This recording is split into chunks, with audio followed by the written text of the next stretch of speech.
in place, like that they scrubbed Kaepernick's name out of the Madden game, and they scrubbed his name out of the song that's played in it, and they're just trying to scrub his history and his existence and use him as a distraction. And you have these players who say that they agree that who actually play for the Dallas Cowboys. Dak Prescott is his name, who actually say that he agrees with his boss. I won't say his boss. That kneeling is a distraction to the game, where on the field all it should be is a game. But I think that also as a player, you're also an activist and also an artist, so you should be able to calibrate and share your message with the people. So if this is your output and if this is the way you should do so in any way, shape, and form without being disrespectful, which we already had highlighted that this wasn't a disrespectful manner to showcase where you stand. Now, if you decided to stay inside of the locker room while the national anthem was going on, so be it. I mean, you take the fine if you decide to be out on the field and you decide to take a knee, then so be it. But I think that call should be made upon the player, and that your organization shouldn't be dictating whether their expectations for you should be left or right. It should be held accountable once the organization say you have a fine or you have an opportunity to just stay back in the locker room. It's up to you. Now, I don't think that your organization should double down on that. Your organization, meaning your team, should double down on with the organization, NFL as a whole, and saying that they won't tolerate any of it whatsoever. So that means you're expected to be on the field at all times, standing for the national anthem. Mm-hmm.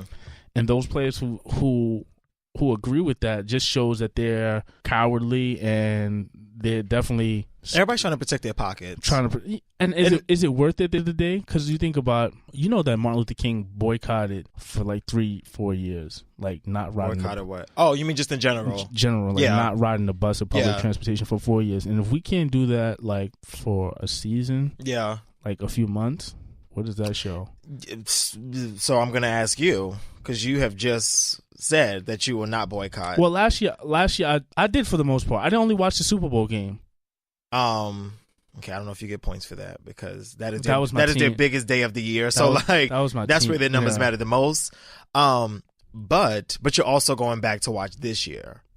So what has shifted in you from last year to this year? Where now feel like I will say, my right hand to God, I only remember watching probably maybe 2 games if it was on in a studio or somewhere I was at, but I never went somewhere to a bar last season entirely to say I'm going to watch a game. So if I feel like I was boycotting, I feel like I was.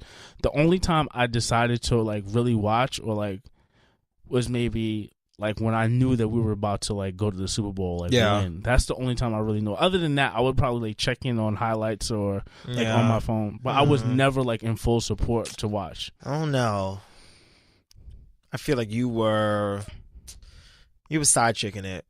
Like you wasn't really with the NFL, but you was still checking. This is more so about me. Like I feel like you're turning it around on me now. I mean, not on you, but you are the poster child of what you're talking about right now. Not necessarily. I'm not on the field. This is what I'm talking about. I'm talking about. You're not on the field, but you also have the power of. I don't think that there's a field because shit is literally falling apart here. But there is a field because people are watching. So if no one was watching the games, there would be they wouldn't be playing these games if nobody was watching. Football's only getting watched one way or the other. Well, and that is the wrong mentality to have. It's going to get watched one way or the other. Yeah, until it's not. If you stopped watching, and Jim and Joey and Bobby and Ricky and Ronnie and Mike and you just named all the black people. The white people are still going to watch. Okay. Well, then you don't get my black viewership. You don't get my black dollars. The issue comes down to my issues with the players who have this mentality, who are scared to speak up. Their voices are far more louder than ours. This is true. That's not true. That's not true. Because again, I feel like if the players that are afraid to speak up, I don't think it's just afraid of getting fined. I think it's they know all that comes with it. Because even looking Kaepernick's fucking 3 years later, it's still like he can't get on the team. He can't it is this entire world that you were once a part of, and that not to say all but ideally, your main career, all has kind of shut you out from participating in this. So if there's 35 teams in the in the NFL, the fact that all of them have kind of banded together just to be like, you are now exiled from this world.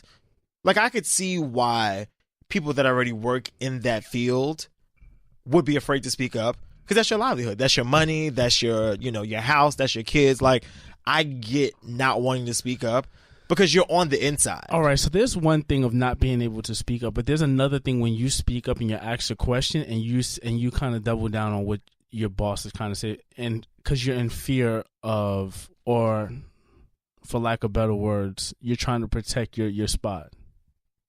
Well, I mean, again, not that I agree with it, but I also understand I'd what it's like I'd rather a player stay silent and against what their organization, like specifically Jerry Jones, has to say, versus coming out and say, I agree with what he had to say. Yeah, that's my issue. Okay.